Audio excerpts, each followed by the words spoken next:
Mayuri Congo ने बॉलीवुड में कदम रखा था ये सोचकर कि वो इस इंडस्ट्री पर राज करेगी,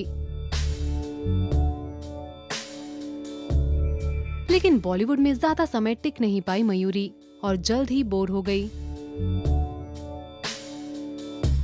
ये तो कम ही होता है इस इंडस्ट्री में कि कोई इस इंडस्ट्री में आए और अपनी मर्जी से ही इस इंडस्ट्री को अलविदा कह दे। मयूरी ने जिंदगी में अक्सर हट के डिसीजंस लिए हैं।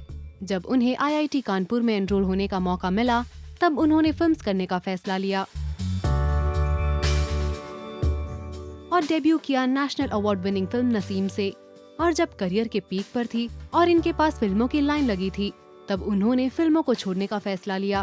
तो आज द लॉस्ट स्टार्स में सुनिए मयूरी कांगो की कहानी। घर से निकलते ही स्टार मयूरी घर घर का हिस्सा बन गई थी पापा कहते हैं के बाद। प्यारी सी मुस्कान और भरपूर टैलेंट ने इन्हें बना दिया हर किसी का फेवरेट। सिर्फ फिल्मों में ही नहीं, कुछ डेली सोप्स में भी काम कर चुकी है मयूरी। फिल्मी करियर में उन्होंने बेताबी, होगी प्यार की जीत, बादल एंड पापा द ग्रेट जैसी फिल्में की है। और वही डेली सोप्स की बात करें तो मयूरी ने कहीं किसी रोज, किटी पार्टी, कुसुम और क्या हादसा क्या हकीकत जैसी शोज की है।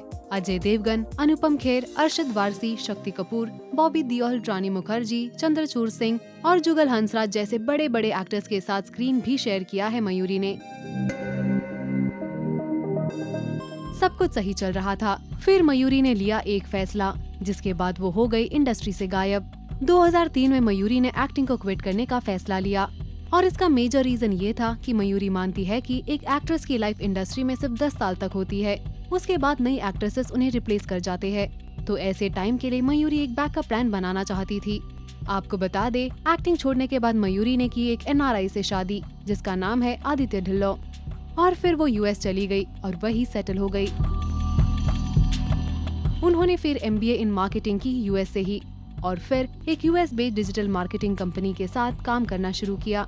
मयूरी के लिए काम मिलना आसान नहीं था और हर बार नए क्लाइंट्स के सामने उन्हें अपने आप को प्रूव करना पड़ता था, क्योंकि लोगों ने एक परसेप्शन बना लिया था कि अगर वो एक्ट्रेस है तो वो इंटेलिजेंट नहीं है। 2004 से लेकर 2012 तक मयूरी ने US में काम किया।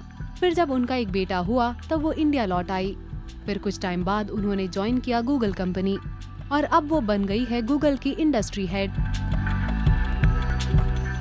यूं तो वो एक सक्सेसफुल और खुशहाल जिंदगी जी रही है, लेकिन हम दिल से यही चाह रहे थे कि काश इन्होंने फिल्म छोड़ने का फैसला ना लिया होता।